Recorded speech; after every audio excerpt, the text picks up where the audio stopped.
Well, hi everyone. It's Saturday morning and it's so humid. Sweat is dripping off me. I've just been to walk the dogs. I know I've got a bad back, so everything's an effort, but I'm dripping. Anyway, I've been up the garden and decided that it's time to pick the plums. They're weird. They were beautiful looking plums when I went away, and they are starting to turn red. But if I let them go red, you'll have to excuse this noise in the background. The dog's shoving the bowl around the floor. If I let them go red, they're going bad. They're soft when they're not properly red. I know they are an eating plum, not a cooking plum, but they're very weird this year. I'll show you. Right, these are ready, and I know they're a bit red, but only on one side that's facing upwards on the tree, but they're soft, so they're ready, but they're not red. Where the plums in the lady's garden across the road are cooking plums, I think, and they go really, really red. And if you let them go any further red, they're like this, look. And that's starting to go over, and then they're going bad on the tree. I mean, we have got one or two that there's a few insects got in, but they're just going rotten if you let them get any further than this. I've got to go around squeezing them to check. Well, look, this one, it's hard there, but it's soft on this side. It's weird. So I picked these. I'm going to make something with these, and there's a few more there that wouldn't go in the bowl. I didn't want to squish them. Look, that one, that's gone. That is going rotten on that end, but the rest of it's nice and not that soft. So I think it's the weather. We've always had trouble with this tree with one thing and another. I must say that they are ripe and they are very nice. Just ate one. Very nice. Sweet and soft and lovely. So I've got to make sure I go out there and feel all the ones that are looking a little bit red and pick them off as soon as they feel soft, because I can't go with redness, otherwise they're going over and rotting. Well, I've started on the pile, so these may not even make it to the fridge or the freezer because they taste so nice. I'm going to eat them all. So I'm just putting them in a freezer bag, but I'm putting them flat like this, and I'm putting them in my fast freezer part of my new freezer. So just enough to put on the bottom of a sponge, so I can just take them out and lay them on the bottom of a pan, and then put a sponge mix on top to make a plum sponge. So that's what I'm doing with these plums that I've picked. I've just got a few more in there, but the trouble is, slight problem is that I cut them in half, take the stone out, and then I eat one half and the other half goes into there to put in the freezer. I'm not going to have many plums left by the time I've finished. So the next thing is the tomatoes. Let me show you. Here we are. You know when I showed you that other tomato that I said was bird damage? Well, it's not bird damage. It's slug snail damage. And the reason I know that is because they was covered in slime when I found them. With me carrying them back in, some of it's come off.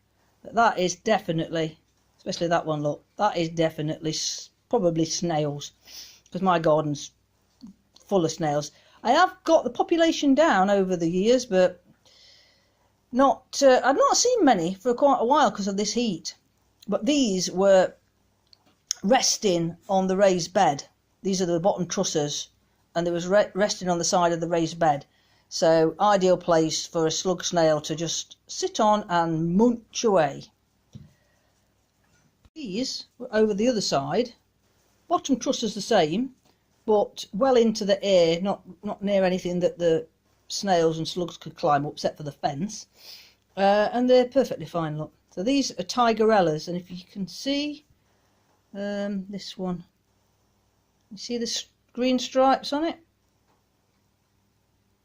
That's a tigerella. And these have been doing really well. I mean, the plants are packed, so they're going to produce an awful lot of tomatoes for me. So I really like the tigerella, and they taste quite nice as well. So I thought I'd show you my hebe bush. Let's go and have a look.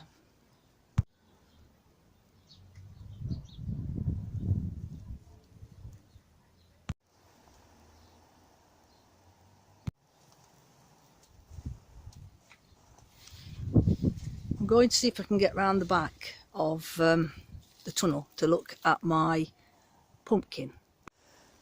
The garden's not looking too bad considering this humidity and little rain. We're having just a bit of rain, and I've been away, so still got a lot of nice flowers, but I've got a lot of deadheading to do. And the dahlias over there have gone mad. I have to climb over there and cut some off. I'm happy with my black Russian. This one, I think this one down here is bigger. Look at that. The weight of that, that's really good. Another one there, look at that. Oh, I have to stand up, I can't bend. So that was a good free plant. Need to get in here and do a bit of picking some tomatoes. There's quite a few red ones. So that'll be the next job. Everything's slow, steady pace today. Some of the first leaves of the pumpkin are starting to yellow. Let's have a look around this corner and see. Yes, we've got one or two more. It's not showing up on the camera, not from my end, but we're getting a few yellowing around the edges of some of these leaves. Right, the pumpkin's down there, look, you see the orange glow? Right, I'll have to switch off while I go and climb through all this lot to get to it. Well, you can see how big, that's my hand. You see how big it is? In fact, I can't move it at all now. With one hand, I can't even make it move, look. I know I've got a bad back, but that's heavy. It may not be the largest in diameter, but it's flipping heavy and sturdy. So this is getting a bit drier. It's not like these. So, and it's suddenly gone orange while I've been on holiday.